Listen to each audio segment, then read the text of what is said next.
Hello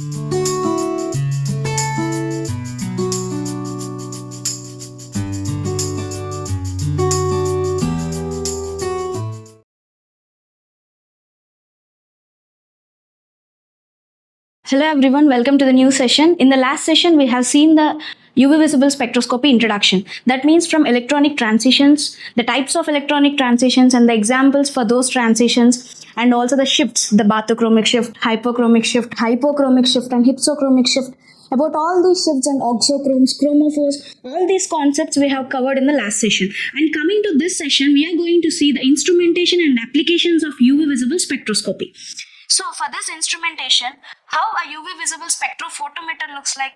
Generally, there are two types of spectrophotometers.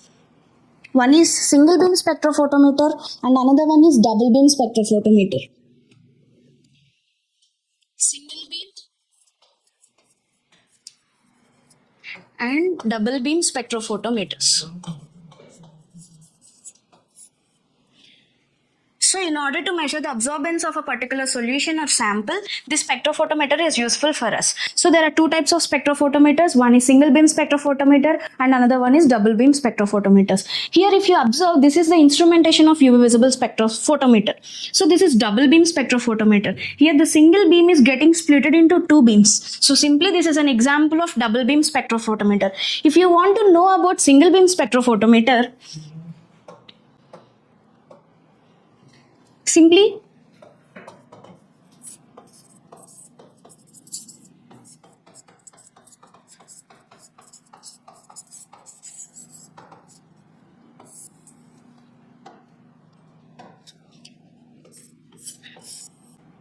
so the spectrophotometer consists of 5 different components starting from source. So this is the light source that is present in a spectrophotometer. Then the radiation that is coming from the source falls on the monochromator. So whenever this light radiation hitting this prism, definitely the single radiation will be splitting into different components.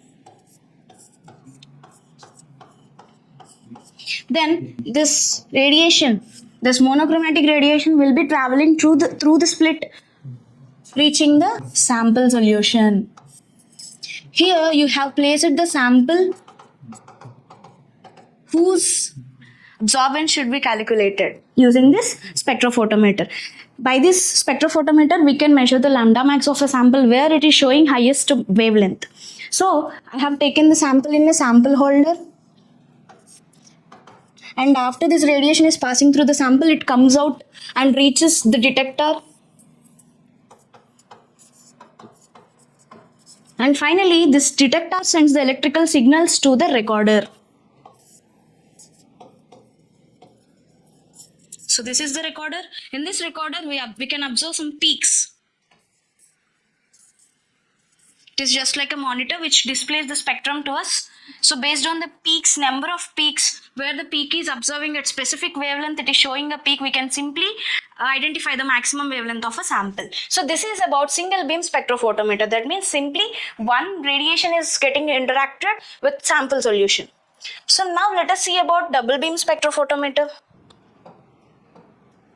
Yes. This is the double beam spectrophotometer. If you observe the components of the double beam spectrophotometer, source.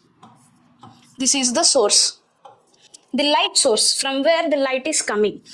So here in this UV-Visible instrumentation, tungsten lamp is one of the source and D2 lamp is one of the source. Deuterium lamp and also tungsten halogen lamp. These are the two light sources that we use in UV-Visible spectroscopy.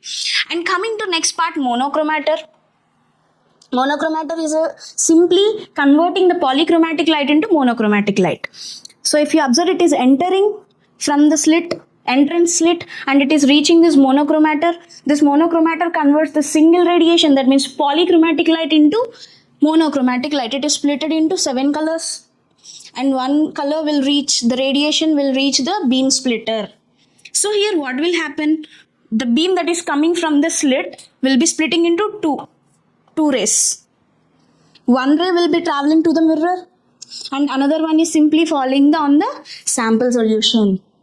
So the first ray which is traveling towards the mirror and then again falls on the reference cell. So while you are comparing, you should take a reference cell for this measurement of lambda max. So here one beam will be traveling. This means here the beam is getting splitted into two equal halves. So one half will be reacting with reference sample and next one with sample solution, for which you have to find out the absorbance. Next, then this radiation or this ray will reaches the photodetector. So these are acting as detectors. This will detect the transmitted light that is coming out. Transmitted light means which is nothing but the light coming out of the sample solution or the reference solution. So this photodetector is identifying the light, that means the emitted light from the solution, and sends. Here the data gets processed, and finally this data, that means it sends electrical signals to the recorder. It displays this information in the form of spectra. By observing the spectra, we can identify the lambda max or the peaks or absorption peaks of the sample solution. So see, the main components of UV-Visible Spectrophotometer are: first one, light source; second one, monochromator; third one, sample holder; fourth one, detector; and finally recorder. These are the five components of UV-Visible Spectrophotometer. Now let us see about light source. I already said that in this spectrophotometer there are two types of light sources. First one is deuterium lamp and second one is tungsten halogen lamp. So if you want to study the interaction of UV visible radiation with sample, for that purpose you have to use this deuterium lamp. For UV visible region, you have to use deuterium lamp as light source. Now, for the visible region, you should use tungsten halogen lamp as a light source. So this is about the light source, and the light source, the radiation must be continuous. So such kind of light source only should be used. So here deuterium lamp and tungsten halogen lamps are being used. Next one, monochromator. Simply it is used to select a specific wavelength of light. It converts polychromatic light into monochromatic light. Nothing but it is selecting a specific wavelength of light. Whether the light, red light or blue light or green light should pass through a sample, it is selecting. That is the purpose of monochromator. The components of monochromator are, again this monochromator is divided. That means it is also having some components: entrance slit, dispersion element, that means prism or diffraction grating are simply called as dispersion elements. And next one, exit slit. So in the previous picture I have shown you, this is the entrance slit, this is the dispersion grating or this is the dispersion grating or diffraction grating or prism, and finally there is a slit, another slit, that is exit slit. These are the parts of a monochromator. This is about the second component of UV visible instrumentation. And next one, sample holder. In order to hold the sample, here we should use some sample holders. They are made up of quartz or glass and plastic. Very important. If you are studying the interaction of UV radiation with matter, you should use sample holders which are made up of quartz. Now, if you want to study the interaction of visible radiation with matter, for this purpose, the sample holder must be made up of glass or plastic. That means it should be transparent. So this is the most important thing about this sample holder. This might be rectangular in shape or cylindrical in shape, but in visible region, for visible region, it should be glass or some plastic. Now, coming to detector, it converts transmitted light into an electrical signal. The transmitted light, the light which is coming out of the sample after absorbance is taking place, is simply called as transmitted radiation. That transmitted light is converting into electrical signal. This is done by the detector in the UV visible spectrophotometer.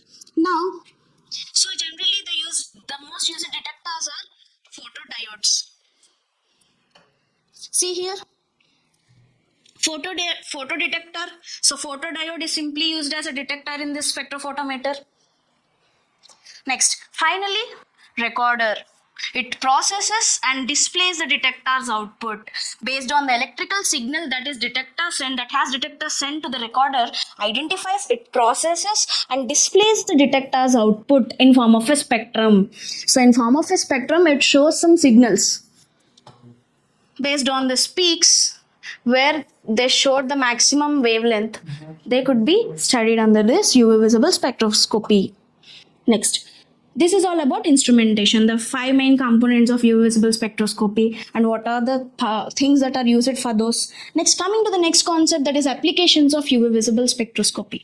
Where this UV-Visible Spectroscopy is used. Are there any applications of UV-Visible Spectroscopy? Yes, of course. See, first one, in order to identify compounds, unknown compounds, if the sample is having any unknown compound, we can identify them using this UV-Visible Spectroscopy. Next one, determining concentration of the solution, how much amount of solute, how much amount of unknown compound is present in a sample can be studied using this UV-Visible Spectroscopy. And third one, studying chemical reactions. So chemical reactions can also be monitored using this UV-Visible Spectroscopy. Quality control, detecting impurities. Now let us see one by one. First one, identifying compounds. It identifies the unknown compounds, whatever the conjugation that is present, in which type of alkene it is, whether it may be conjugated diene or not, and also aromatic rings. So it helps determine what a substance is based on how it absorbs light. Based on the absorbance, we will be able to detect the substance.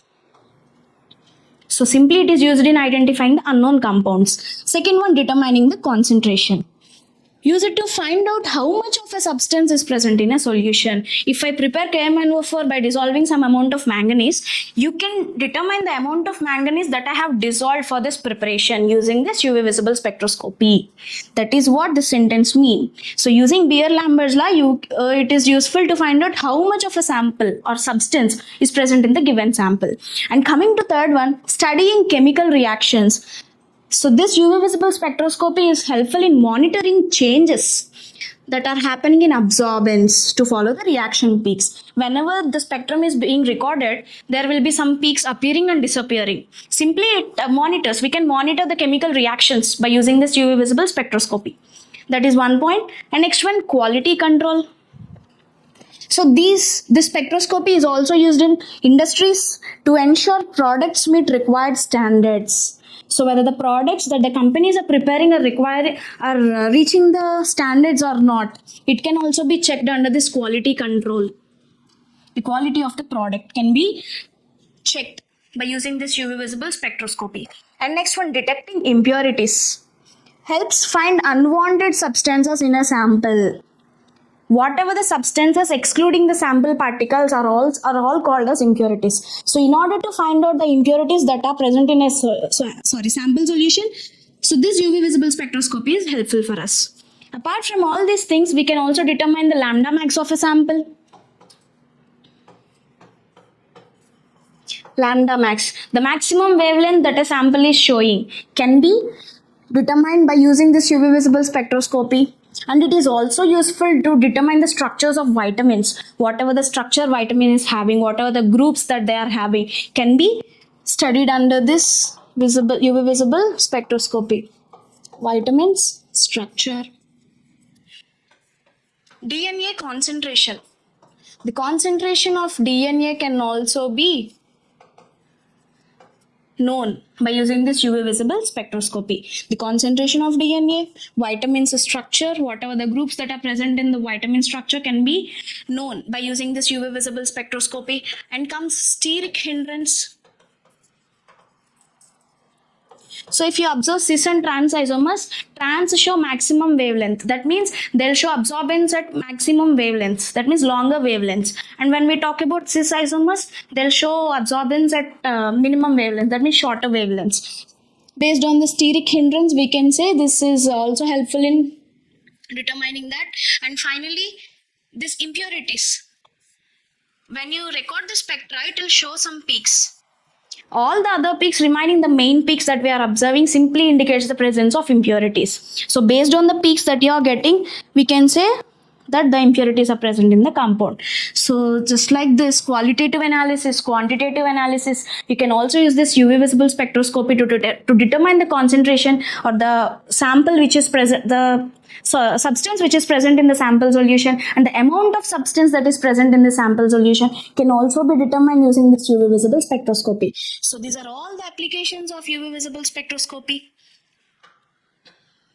So this is the instrumentation. Next, these are the components of UV-Visible Spectrophotometer. These are the applications of UV-Visible Spectroscopy. This is all about UV-Visible Spectroscopy, the instrumentation and applications. In the next session, we will be seeing about IR spectroscopy, introduction and applications, instrumentation. Thank you.